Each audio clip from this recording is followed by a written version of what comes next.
Hey guys, I had a question come to me about the rotation rules for a 90-degree rotation, so I'm going to go ahead and make a really brief video to help you out with that.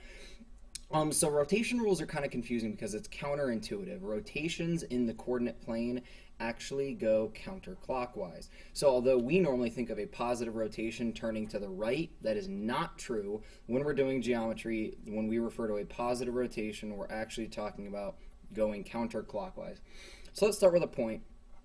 Let's say 2 comma 3, and I'm going to rotate that 90 degrees, and since it's a positive rotation, it's going to be going counterclockwise or that direction. So I know it's going to end up over in this quadrant, which is quadrant 2. So for the record, this is quadrant 1, this is quadrant 2, quadrant 3, and quadrant 4, and that is why our rotation rules are how they are. I move from quadrant 1 through quadrant 2, then 3, then 4. That is how I rotate if I'm going in the positive direction. So to do this, we're going to utilize what we call the hockey stick rule.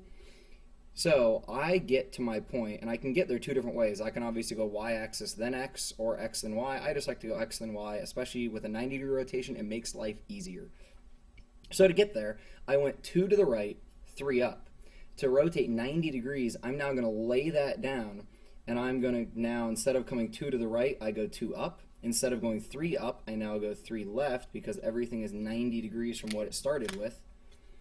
This point now lands right here at -3, +2, which if I go back and I look at my x and my y originally, my rotation rule tells me it should become -y, +x, and that is true. My y became the opposite of what it was and went to the x location, and my x stayed what it was and went to the y location. So hopefully that helps out a little bit with your rotations. If you guys have more questions, please let me know, and I will create some materials to help you out as we go. Thank you. Have a great day.